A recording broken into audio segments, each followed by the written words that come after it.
Boa noite para todo mundo. Hoje, quinta-feira, 25 de maio de 2023 e vamos para o resumão do dia, pessoal. Hoje bastante coisa para a gente falar por aqui.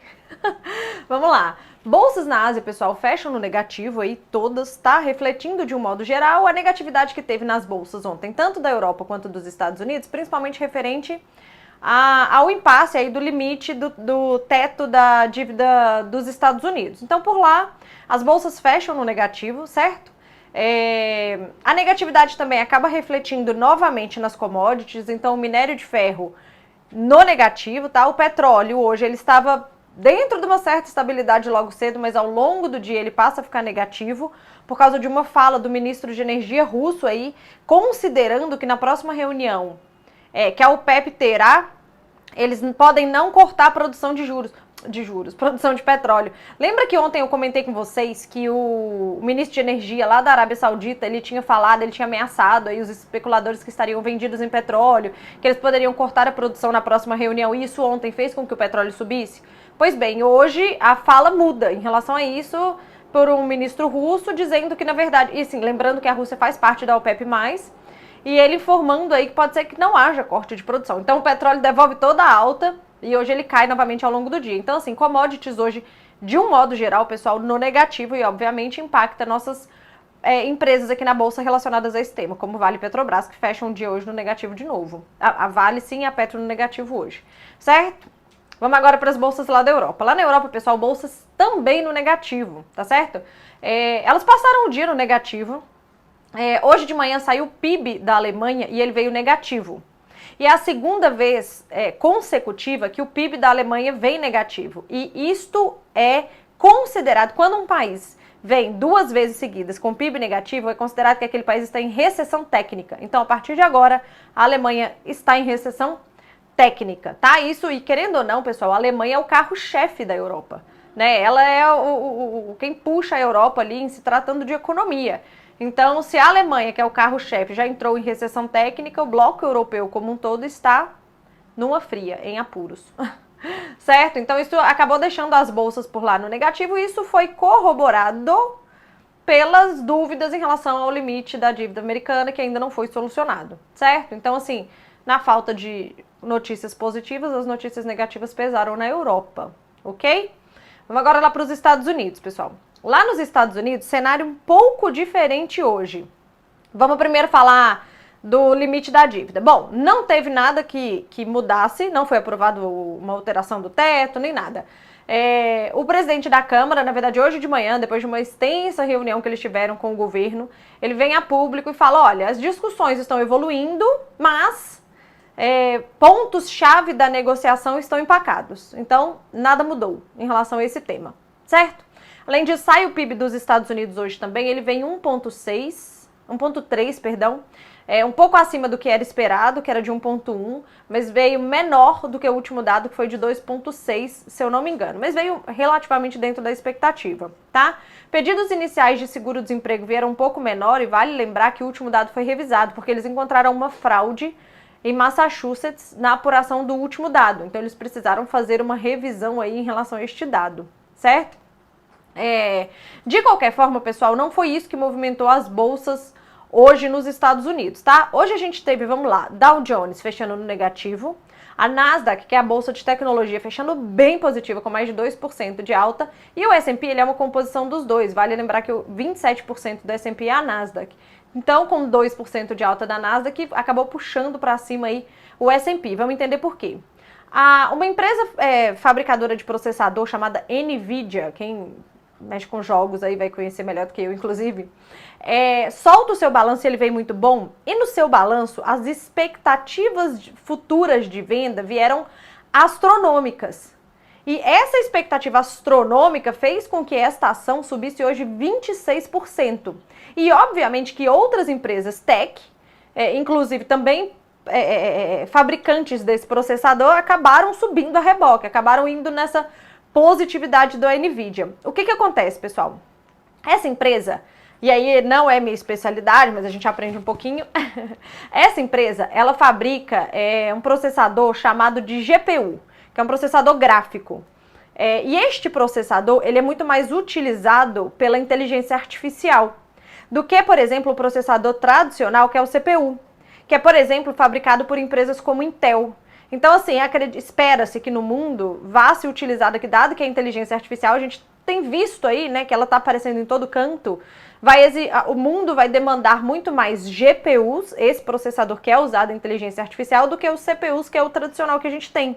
Tanto que empresas como Intel e outras que produzem esse processador tradicional, elas caíram no dia de hoje, por conta dessa virada do mercado, entendendo que esse produto, essas CPUs, elas podem se tornar obsoletas com o tempo, tá?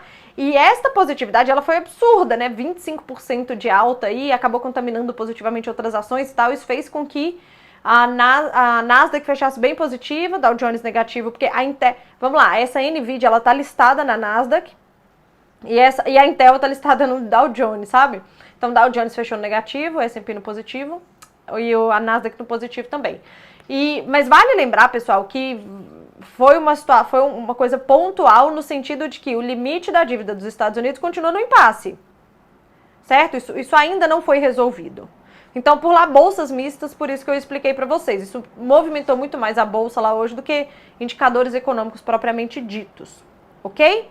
Vamos vir agora aqui para o Brasil. Bom, aqui no Brasil, falando só um pouco de ontem foram votados os destaques para o projeto do arcabouço fiscal ainda na Câmara, e eles foram todos rejeitados. Portanto, o texto, como estava antes, ele vai agora para o Senado, e o Senado já deu suas sinalizações de que não existe almoço grátis para o governo, Brasília sendo Brasília. Mas vamos em frente, a expectativa é que o projeto do arcabouço fiscal no Senado seja votado. Bom, na próxima semana, a depender da influência do governo no Senado, e aí a gente vai ter que acompanhar este tema, tá certo? Bom, vindo agora para hoje, pessoal. Hoje saiu 9 horas da manhã o IPCA, que é a nossa inflação oficial, acompanhada pelo Banco Central, inclusive no controle aí, na decisão da política monetária da nossa taxa de juros, tá certo? E o IPCA, pessoal, ele veio bem abaixo do esperado. A nossa inflação aqui está em 4,01%, se eu não me engano, 0,7%. Mas o dado veio abaixo do que era esperado e abaixo do dado anterior. E isto, pessoal, porque vocês podem me falar assim, Fernanda, mas é porque teve o corte do preço dos combustíveis. Este IPCA ainda não mediu esse corte dos combustíveis feito há uma ou 2 semanas, acho que uma semana atrás. Não mede. O anúncio do corte dos combustíveis, ele veio no dia 16 e esse IPCA mede até o dia 15. É o IPCA 15. Certo? Então, assim, a inflação realmente está reduzindo aqui no Brasil, e isso culminou numa alta generalizada das ações relacionadas a consumo, construção civil, commodities, empresas, enfim, todas as empresas aí que se beneficiam de um possível corte de juros pelo Banco Central. São aquelas empresas também que, por exemplo, estão endividadas, enfim. Então, aquelas que não estão relacionadas a commodity hoje na nossa bolsa subiram e fez com que a nossa bolsa hoje ficasse bem positiva aí. Era para ela ter ficado, ela chegou a ficar mais positiva ao longo do dia, acabou realizando um pouco, mas ainda assim, se eu não me engano, foi 0,7 de alta, alguma coisa próxima disso, mas a nossa bolsa fecha no positivo no sentido de que um IPCA mais baixo do que o esperado, mesmo antes do corte do combustível, do botijão de gás, etc., e do diesel, sinaliza aí uma expectativa de corte de juros pelo Banco Central. Inclusive, falas do Roberto Campos Neto hoje indicam aí de que isso vai entrar no radar do Banco Central brasileiro. Ok? Bom, agora vamos entender um pouquinho a movimentação do dólar. Eu até conversei com alguns colegas hoje que eu não imaginei a intensidade da alta do dólar como foi no dia de hoje, né? Hoje o dólar fecha com uma alta expressiva, com mais de 1% de alta, ou alguma coisa próxima disto, muito motivado aí pela questão, é claro que assim, vamos lá pessoal, a gente está com dólar forte e positivo no mundo, tá certo? O dólar no mundo está forte, mas aqui foi uma alta muito maior e muito mais correlacionada ao dado do IPCA. Aí o ponto foi, mas Fernanda, com o IPCA vindo abaixo do esperado, isso não é um atrativo porque o nosso diferencial de juros fica maior? Sim, na medida em que não há corte de juros no horizonte, no radar dos investidores, certo? Deixa eu tentar explicar isso aqui de uma maneira bem simples para vocês, tá bom? Vamos supor que o nosso juros aqui está muito alto e os juros dos Estados Unidos, um exemplo, os juros dos Estados Unidos está muito baixo.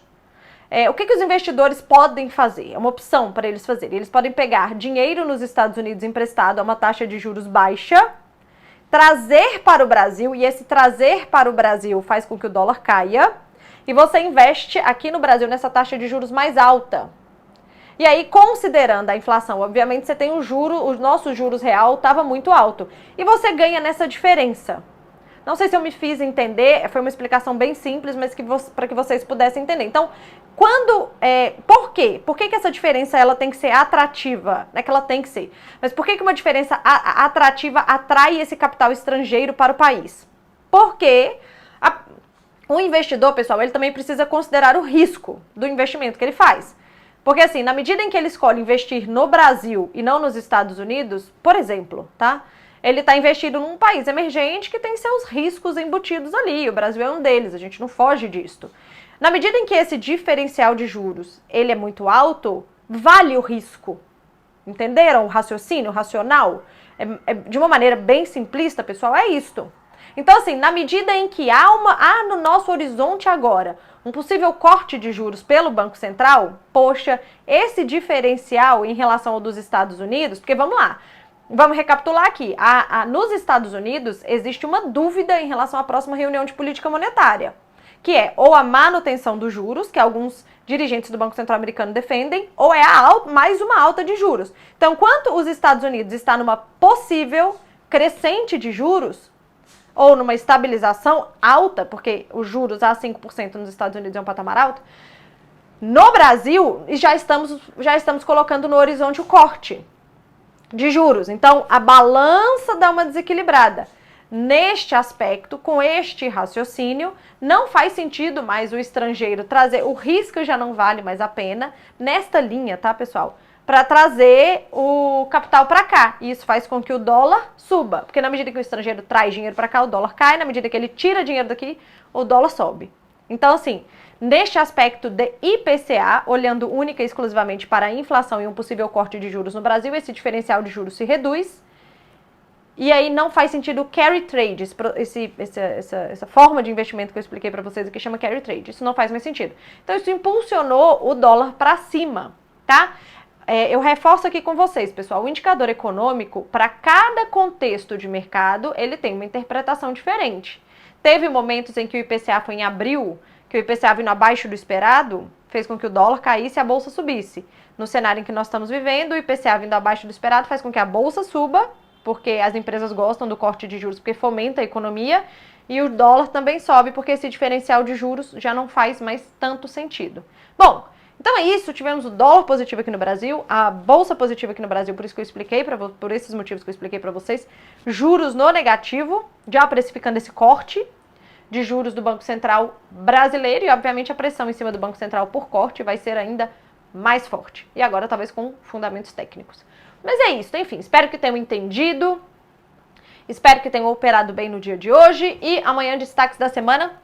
Ah, pessoal, desculpa, eu esqueci de comentar com vocês que hoje o Lula, junto do Alckmin, eles anunciaram aí um subsídio para venda de carros populares, eles querem... a ideia é dar um desconto de até 10% para carros de até 120 mil reais, tem as regrinhas direitinho e tal, para tentar dar uma estimulada no setor automotivo que está indo bem mal das pernas, né? A gente vê fábricas fechando e etc. Vale lembrar que isso é uma desistência de arrecadação por parte do governo, porque esse subsídio ele vai vir compensando os impostos, tá? Vai diminuir o valor do imposto na venda do carro. E aí isso é uma desistência de arrecadação. Então, o Ministério da Fazenda vai ter 15 dias para descobrir da onde que ele vai tirar esse dinheiro, já que ele não vai receber o imposto proveniente da venda de carros. Então, se você não recebe daqui, você tem que receber de outro lugar para a conta fechar. Então, esqueci de comentar isso com vocês e agora sim, beijo.